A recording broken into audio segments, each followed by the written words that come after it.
Assalamualaikum warahmatullahi wabarakatuh. Selamat pagi kembali teman Obsesi, obrolan sehat sahur dini hari. 94,2 Gemasri FM hadir lagi mengunjungi Anda pagi ini bersama RSU Muhammadiyah Ponorogo. Masih ingat dengan perbincangan kita kemarin, tips berpuasa untuk penderita anemia agar tetap segar dan bugar ya, bersama dengan narasumber Dr. M. Mustami Sunaya dari RSU Muhammadiyah Ponorogo. Dokter, ya, apa baik. kabar? Alhamdulillah baik hari ini. Baik, karena temanya masih seputar anemia Masih ya Dok anemia, ya. masih Mungkin anemia. ada sedikit flashback dulu untuk anemia, apa yang dinamakan dengan anemia, penyebabnya sedikit-sedikit aja dokter. Jadi supaya refresh lagi ya, mengingatin yang kemarin ya. Jadi anemia itu adalah kondisi di mana tubuh itu kurang hemoglobin dan eritrosit dan juga definisi yang lain kurangnya kapasitas darah dalam mengangkut oksigen. Dan macam-macamnya banyak. Ini juga tergantung penyebabnya juga nanti ya. Macam-macamnya ada yang anemia karena kekurangan asupan, misalnya defisiensi besi, defisiensi asam folat, dan defisiensi B12 itu juga bisa bikin anemia. Kemudian ada juga anemia yang karena produksinya yang kurang, misalnya anemia aplastik ya, aplastik. Kemudian ada juga anemia renal. Kemudian ada juga anemia yang karena penyakit kronis seperti DM, gagal ginjal, atau ini biasanya disebut anemia penyakit kronis. Ada juga yang anemia karena pemecahannya yang terlalu sering atau biasa disebut anemia hemolitik. Nah kayak gitu, penyebabnya ya macam-macam nanti. Cuma yang paling umum adalah anemia karena kekurangan asupan. Baik. Anemia defisiensi besi, B12 ataupun asam folat. Oke. Ya. Terus satu lagi. Gejalanya dokter. Gejalanya ingetin lagi ya, ini gejalanya 4L atau 5L seringkali ya disingkatnya, akronimnya letih, lesu, lunglai, lemes, tambahan lemot sama letoy ya. Jangan tersinggung kalau misalnya pas diperiksa ke dokter tiba-tiba ayo matanya di ini. Biasanya dilihat di bagian bawah mata ya. Iya benar-benar kalau di bawah matanya pucat itu biasanya kita tandanya anemia. Memang kelihatan banget ya dok ya? Iya. Antara yang anemia dan tidak? Kelihatan. Jadi kita lihat dari bawahnya situ Mbak I, ya bawahnya ini ya. Konjungtiva istilahnya, di bagian bawah ini. Nah tapi kalau untuk melihat ini pucat atau enggak itu sebenarnya butuh pengalaman sih ya. Artinya harus membedakan dulu mana yang normal. Kalau yang normal belum tahu nanti normal gitu. Jangan-jangan orang tua yang gemes sama anaknya yang lemes. Iya, ini diperiksa sendiri. Di bawah matanya seperti itu. Iya. Baik, dokter, memang penyakit-penyakit serius itu selalu diikuti dengan anemia ya dok? Selalu seperti itu? Sebenarnya penyakit kronis itu seringkali memang efeknya ke anemia. Contohnya penyakit kronis itu diabetes, tumor, kayak gitu. Dan itu semua bisa menimbulkan efek berupa anemia. Karena itu biasanya mekanisme melalui penurunan produksi tadi biasanya. Produksinya turun karena jadi kayak tumor tulang, dia itu pabriknya dibajak gitu sama sel-sel tumornya, sama zat asing, benda asing tadi, sehingga dia memproduksi yang tidak seharusnya diproduksi. Kayak gitu. Yang harusnya diproduksi juga malah dihambat kayak gitu. Oke. Kalau misalnya seseorang kena diabetes ya, kemudian kena anemia, itu sama nggak pengobatannya atau pencegahannya dengan ketika seseorang menderita penyakit jantung misalnya, dokter? Anemia pada diabetes dan anemia pada penyakit yang lain secara umum tata laksananya sama, yaitu dengan asupan, nutrisi, kandungan zat besi yang cukup. Dan yang beda ya karena tata laksana penyakit mendasarnya aja. Jadi kalau diabetes ya kita tangani dulu, di samping anemia juga harus ditangani kondisi diabetesnya. Kalau penyakit yang lain ya kita harus tangani juga kondisi yang lain itu seperti apa. Kayak gitu, baik. Oke. Faktor resikonya dok, apa saja ini dok? Faktor resiko yang penderita anemia, orang-orang yang vegan ya, vegetarian. Tidak karena mengkonsumsi daging ya? Benar-benar. Karena zat besi itu memang banyak di sayur, cuma yang di protein hewani pun juga banyak, dan malah yang lebih mudah diserap oleh tubuh itu adalah zat besi yang dari hewani, dari daging merah, dari ikan laut, itu malah lebih mudah diserap. Nah, apa saja Kayak dokter gitu. selain daging merah, kemudian Oke, makanan yang banyak mengandung zat besi mulai dari protein yang tinggi ya, daging merah sapi, maksudnya daging merah, daging yang apa? Kayak apa sih? daging segar. Oh, Jadi kalau sudah pucat nggak boleh dinamakan daging merah ya? ya, ya, benar. Ikan segar. Kemudian kalau dari sayur-sayuran itu biasanya yang sayur-sayuran hijau, Ijo? yang daun-daunnya hijau. Jadi makanya nggak ada ceritanya kambing kena anemia. Iya. Belum diperiksa kan? Halo, iya karena belum diperiksa. Kalau diperiksa kan mungkin aja dok. Iya, harus diperiksa dulu baru bisa ngomong. Jarang-jarang juga kan misalnya kambing ada yang lemah, Iya, letoy dan sebagainya kan ya. Ngapain juga kambing periksa darah ya? Tiba-tiba datang ke lab gitu, periksa darah gitu. Jadi sayuran hijau. Harun hijau, ya Kalau itu paling buah-buahan dan banyak. sebagainya dokter? Buah-buahan hampir semua mengandung zat besi. Cuma paling banyak memang di sayuran dan daging. Kayak gitu. Kalau buah-buahan yang banyak mengandung zat besi yang baik untuk kondisi anemia itu buah plum, kemudian buah kurma. Buah apa itu Nah, tadi? plum ya, tulisannya plum ya. Ini biasanya perempuan malah Saya ketawa, lebih tahu, banyak yang Ingat tahu. sesuatu ya. Yang plum-plum itu. Oh gitu ya. Kurma, kismis, Oke. kayak gitu, zaitun itu banyak bisa untuk penderita anemia. Oh, Kayak gitu karena dia banyak zat besi, asam folat dan B12. Kayak gitu. Buah, sayur, daun-daun hijau, bayam, kangkung, daun ketela, iya. Daun pisang enggak ya. daun salam. Bisa. Daun jambu apalagi ya dok ya. Punya di hari aja itu ya. Ya yang Oke. bisa dimakan aja lah. Oke. Ya. Dok, kalau misalnya ini dok, ke rumah sakit seperti itu ya, dengan gejala-gejala anemia, anemia yang ringan lah mungkin ya. Itu biasanya gimana dok penanganannya dok? Penanganannya HB, maksudnya kalau pas diperiksa gitu pasti HB-nya yang dituju ya dok ya, atau bagaimana? Iya, jadi diagnosisnya anemia itu yang paling awal kita periksa HB. HB-nya biasanya kalau normal pada laki-laki dewasa itu 13. Jadi kurang dari 13 kita sudah bilang anemia kayak gitu. Kalau pada perempuan kurang dari 12. Cuma Bisa beda ya dok? beda karena memang kemarin fungsi-fungsi dari hormon dan fungsi aktivitas itu semuanya berbeda sehingga kadar normalnya pun juga berbeda. Nah, nggak semuanya butuh transfusi ya. Yang butuh transfusi itu biasanya yang kita sebut biasanya anemia grafis namanya. Anemia grafis itu kondisi anemia di mana HB-nya itu kurang dari 8. Nah, itu biasanya baru butuh transfusi. Dan tetap juga perlu ditimbang juga dengan kondisi umumnya. Misalnya dia masih bisa mau makan minum, ya udah berarti nggak perlu transfusi. Makan minum cukup dengan terapi nutrisi aja, dengan diet harapannya dia bisa kembali lagi tanpa transfusi. Maksudnya kadarnya normal lagi tanpa transfusi. Karena transfusi sendiri pun sebenarnya banyak efek sampingnya juga. Iya. Ya. Pernah itu ada saudara saya yang kebetulan juga di HB-nya rendah, cowok ditransfusi, ternyata malah berondong seluruh tubuhnya gatal Iya, gitu. benar. Karena itu memang terapi yang invasif ya. Artinya invasif itu kita memberikan sesuatu ke tubuh kita kan. Nah, itu sebenarnya pilihan yang kesekian. Pilihan pertamanya tetap adalah dari aktif dari pasien itu sendiri, makan nutrisi yang seimbang kayak gitu. Jadi memang rekomendasi gizi itu dalam satu piring itu kita harus komplit ya, ada protein, karbohidrat, lemak dan juga zat besi yang cukup. Jadi harapannya kita tercukupi dari itu saja, anemianya sudah teratasi. Atau kalau perlu biasanya membantu memang pakai tablet tambah darah ya, TTD. Apa sih sebenarnya kandungannya dok? Dan itu dari mana sih? Kandungannya zat besi. Obat-obatan tersebut. Ya, jadi itu zat besi ya, dari zat besi yang dibentuk dalam bentuk kapsul ataupun tablet, ada juga yang sirup. Dan ada juga cara lain yaitu dengan mempercepat proses penyerapan, yaitu dengan penambahan vitamin C. Oh. Ya, penambahan. Kok vitamin C dokter? Ya. Bukannya misalnya tadi Zat besi. Heeh.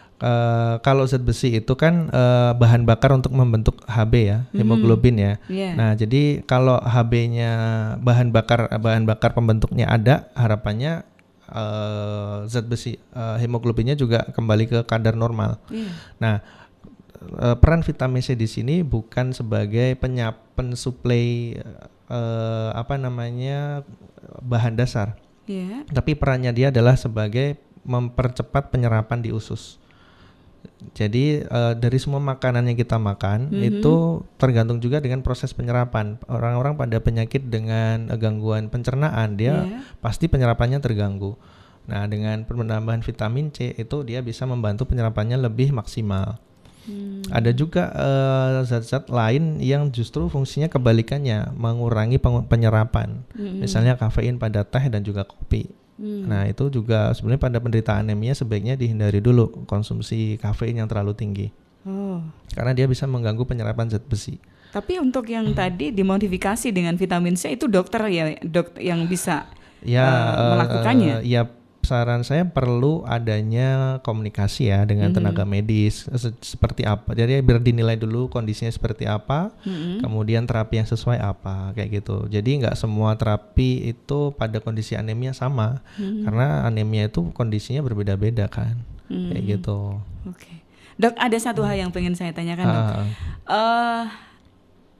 Seseorang yang gemuk, apakah juga berpotensi kurang darah? Kurang darah maksudnya anemia ya, bukan tekanan darah tadi ya, bukan ya? Bukan. Kan kelihatannya tubuhnya itu gendut gitu loh, tapi dia kok bisa kurang darah gitu loh maksudnya, dokter.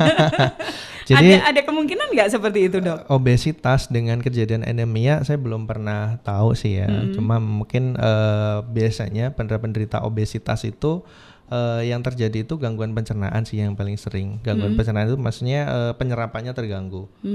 Ya mungkin anemianya terjadi karena itu ya. Cuma secara data saya belum punya datanya apakah hal itu memang berkorelasi atau enggak. Mungkin hal lain ya yang membuat kondisi anemia itu adalah kondisi tadi blood loss tadi. Nah, blood loss itu bisa juga karena gangguan pencernaan. Misalnya perdarahan di usus. Perdarahan di pencernaan atau mungkin haid tadi atau juga wasir. Nah, wasir itu kan benjolan di dubur ya, di daerah pencernaan. Kalau dia tanpa sadar nih ternyata selama ini BAB-nya keluar darah terus tanpa dia sadari. Nah, itu juga lama-lama bisa jadi kondisi anemia pada penderita wasir. Oke. Gitu. Baik. Waduh, waktu kita, Dok. Tapi masih ada waktu kok. Masih ada ya? Masih ada beberapa menit ke depan untuk kita bahas sajian obsesi obrolan sehat sahur dini hari dari Gema Surya FM di pagi ini. Masih bersama dengan Dr. M. Mustami Sunaya dari RSU Muhammadiyah Ponorogo. Tips berpuasa untuk penderita anemia agar tetap segar dan bugar. Tapi, Dok, kalau misalnya ini ada yang punya gangguan seperti itu, Dok, ke RSU Muhammadiyah gitu, apa sarannya, dokter?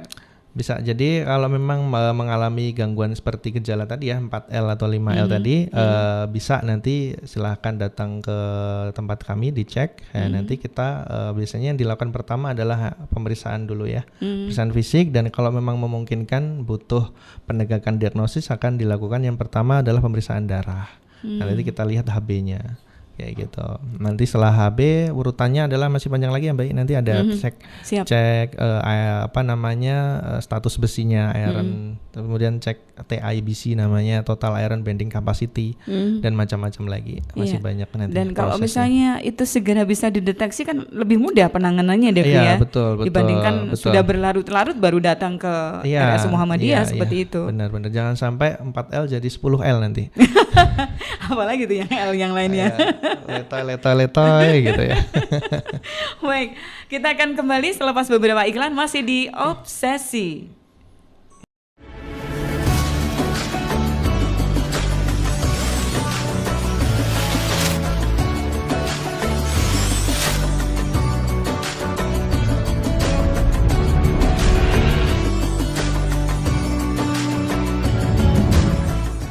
Baik, kita masih berada di program Obsesi Obrolan Sehat Sahur Dini Hari dari 94,2 Gema Surya FM. Kita sudah sampai di bagian akhir. Nggak kerasa beneran nih perbincangannya luar biasa dan pasti juga seru seperti itu ya. Ini gongnya ada di bagian akhir nih biasanya ya dok ya. Nah dokter, ini karena sudah bagian akhir, jadi masih bersama dengan Dokter M. Mustami Sunaya ya. Kita juga masih membahas tips berpuasa untuk penderita anemia agar tetap segar dan bugar. Nah, ini pertanyaan yang umum banget dokter. Apakah anemia bisa disembuhkan? Oke, jadi semua penyakit. Jangan bilang tidak loh dok ya. Bisa. Diputusi bisa. Insya Allah bisa. Jadi semua penyakit ada obatnya, termasuk anemia. Jadi anemia itu pengobatannya nggak selalu sama ya. Jadi hati-hati kalau misalnya pada masyarakat itu dalam mengkonsumsi beli obat bebas ya. Kan biasanya dijual bebas ya, tablet-tablet tambah besi itu. Jadi sebaiknya konsultasikan dulu aja dengan dokter untuk terapi yang sesuai. Karena kebanyakan zat besi nanti juga timbul masalah lain sendiri nanti, hemosidrosis atau keracunan. Ditakut-takutin aja sekalian dok. Oh gitu ya. Dampaknya kebanyakan zat atau besi gitu. Iron poisoning istilahnya. Jadi zat besi itu bukan kayak vitamin yang lain, dia nggak mudah larut dalam air. Sehingga nggak mudah terbuang dalam feses dan urin, sehingga dia mudah sekali terakumulasi dalam darah, dan itu malah justru menimbulkan banyak masalah lain nanti. Ya singkatnya begitu aja. Jadi intinya ini insya Allah bisa sembuh di anemia ini, dan terapi utamanya adalah dengan zat besi ya, penambahan zat besi, B12 dan asam folat. Cuma kapan kita konsumsi, berapa dosisnya, dan bagaimana caranya, ya nanti perlu perlu tenaga medis untuk menentukan itu semua. Ya, gitu. Baik.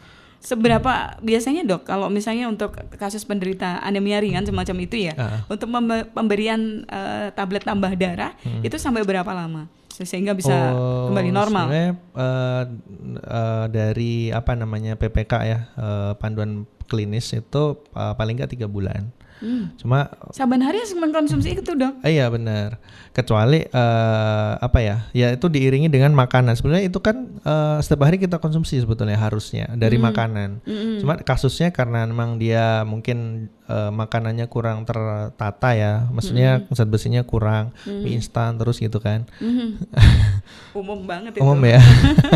Baik juga aja jangan-jangan. Enggak ya. Enggak salah. Enggak, takut. Nah, takut ya. Iya. Oke. Nah, itu jadi untuk menentukan 3 bulan itu butuh tenaga medis, dan memang selama itu normalnya.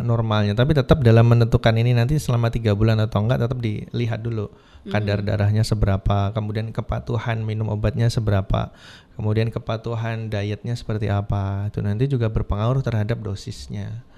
Gitu. Maksudnya kepatuhan diet seperti apa sih dok? Diet itu maksudnya kan makan ya. Jadi makan tinggi zat besi atau kadar zat besi yang sudah ditentukan. Sebenarnya jadi maksudnya diet zat besi itu kayak gitu. Jadi gizinya sudah ditentukan. Harusnya ada pengaturan gizi selama masa dia terapi. Dan nanti kapan dia rapotannya gitu ya. Setelah 3 bulan itu biasanya dicek lagi darahnya. Kira-kira berhasil nggak nih terapinya selama 3 bulan ini kayak gitu. Yang paling gampang untuk mendongkrak sel darah merah apa sih dok sebenarnya? Yang paling gampang sebenarnya ya makan itu tadi. Kalau memang nggak ada masalah yang lain ya. Kalau ada masalah yang misalnya dia makan terus bahan bakarnya diisi terus, tapi ternyata blood loss-nya masih ada. Nah, blood loss-nya itu harus di stop.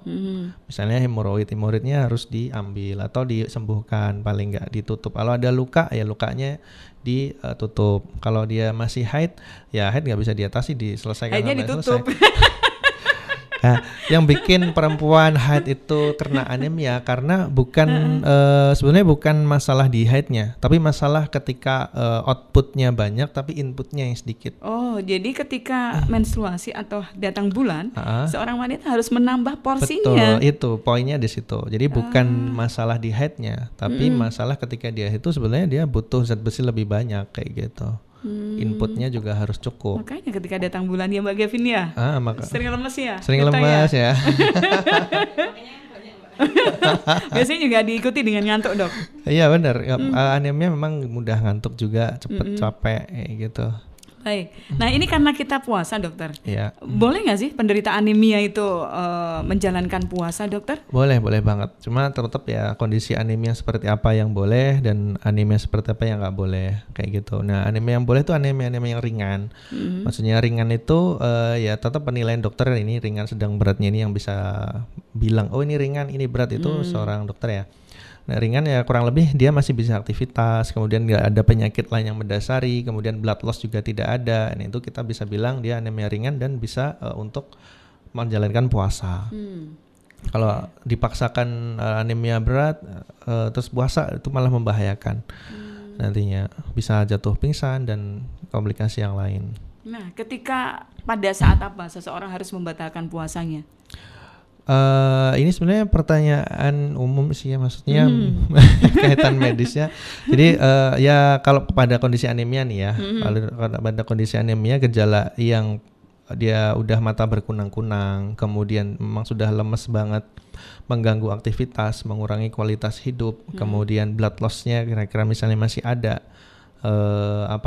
misalnya hemoroid atau blood loss di tempat lain itu masih ada, ya sebaiknya ya dikira-kira sendiri ya, dibatalkan aja baiknya kayak gitu, karena dia memang kondisi sakit kan sakit boleh nih batal puasa. Baik, tapi sebenarnya ada nggak sih manfaat puasa bagi penderita anemia dok? Manfaat puasa bagi penderita anemia secara khusus kayaknya nggak ada ya, maksudnya gini. Kita tetap boleh menjalankan puasa, cuma apakah puasa bisa menyembuhkan anemia? Ya, itu kayaknya juga nggak ada juga sih ya penelitian seperti itu. Cuma tetap boleh pada kondisi anemia ringan dan dietnya pun juga harus diatur agar dia anemianya nggak terjadi lebih drop lagi. Jadi buka dan sahurnya harus seimbang. Artinya seimbang itu dalam satu porsi piring itu ada kandungan zat besi yang cukup di situ, karbohidrat, lemak dan proteinnya yang cukup di situ. Protein juga penting juga buat pembentukan darah ya. Dan ketika harus sahur, jadi cara-caranya kayak gitu. Kalau misalnya cuma telur gitu cukup nggak sih? Telur itu hanya tinggi protein dan zat besinya pun juga masih kurang. Jadi itu belum memenuhi makan sehat, itu belum memenuhi kalau telur aja. Harus ditambah yang lain. Sayur, buah. Justru yang sayurnya dok ya. Kalau misalnya mungkin kalau daging merah itu terlalu mahal, mungkin ada yang beranggapan seperti itu. Mending ke sayuran aja ya. Iya, sayuran yang warna hijau. Iya, betul. Pokoknya hijau. Dan harus sahur ya. Jadi cara-caranya orang puasa ketika kondisi anemia kayak gitu. Harus sahur dan harus berbuka. Kemudian sebelum tidur nanti tipsnya juga bisa lagi sebelum tidur dicemil lagi ke zat besi. Misalnya sayur atau daging.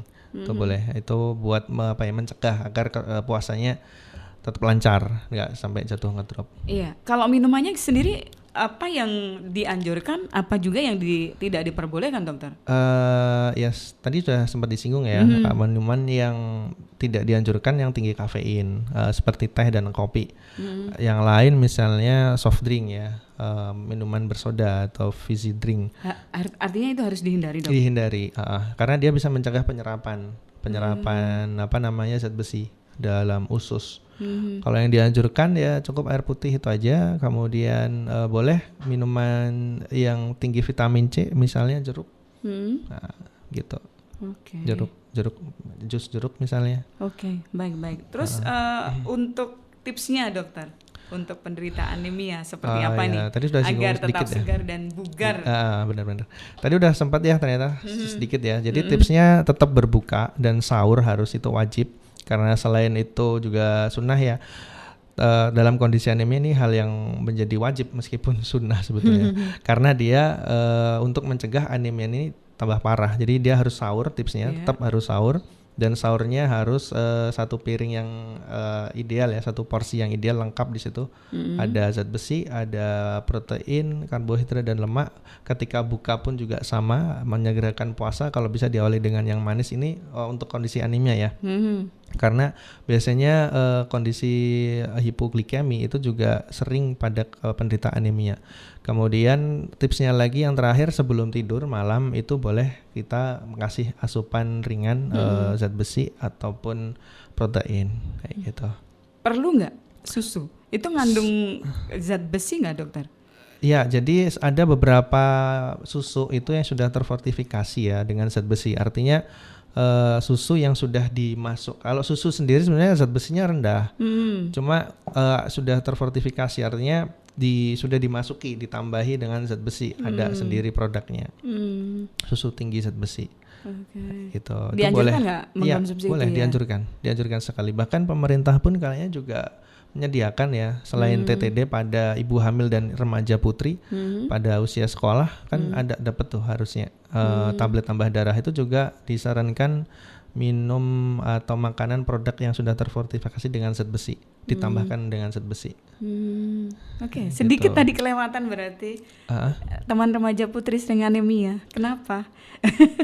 Sama sih kayak yang tadi ya, karena pertama dia kondisi susunan psikologisnya pengaruh juga, kemudian kondisi haid dan juga asupan yang paling utama. Karena remaja putri biasanya ya ini kayaknya pola sih ya, pola makan ya, pola makannya yang kurang zat besi kayak gitu. Selain dia juga ternyata haid tadi itu. Kalau masalah psikologisnya emang ada ngaruh, dok? Masalah susunan psikologis ini lebih pengaruhnya ke hormon ya. Sebenarnya ini pengaruh ke anemia tapi tidak langsung. Cuma dia berperan juga meskipun tidak terlalu banyak. Yang paling banyak perannya memang blood loss-nya tadi sama asupannya yang kurang. Kayak gitu. Baik. Saat misalnya berbuka puasa, itu misalnya pas buka puasa atau pas sahur gitu ya, dok ya. Itu perlu nggak misalnya seseorang juga menambahi dengan vitamin tambah darah itu? Boleh, cuma tetap tadi dosisnya harus sepengetahuan dokter ya, atas anjuran dokter. Itu juga salah satu tips ya sebetulnya, tambahan ya berarti ya, tablet tambah darah itu tadi tipsnya, dikonsumsi sesuai anjuran dokter. Kalau yang biasa-biasa, dok, maksudnya nggak ada anemia, maksudnya ada gejala ke arah anemia gitulah, lemes dan sebagainya pada saat puasa, boleh nggak? Tablet tambah darah? Saya nggak menyarankan ya. Sebaiknya dicek dulu, karena kalau misalnya terlalu banyak anemia zat besi pun juga jadi masalah lain nantinya kayak gitu. Jadi kan kita nggak tahu nih, kita nih HB-nya rendah apa enggak. Kita nggak tahu nih kadar besi dalam tubuh kita rendah apa enggak kalau belum dicek. Meskipun ada 4L. Jadi 4L nggak melulu karena anemia ya. Bisa juga karena tanggal tua. Lain juga. Baik, gitu. Himbauannya dokter kepada teman-teman kayak gimana nih? Oke, untuk semua pendengar Radio Gema Surya ya, himbauannya untuk dalam hal anemia, waspada lebih dini, kemudian kalau memang sudah ada gejala, segera periksakan ke dokter untuk konsultasi. Kemudian untuk mencegahnya tetap konsumsi makanan-makanan yang tinggi zat besi seperti sayur-sayuran hijau, kemudian buah-buahan dan juga daging-dagingan atau ikan-ikan laut. Itu aja. Baik.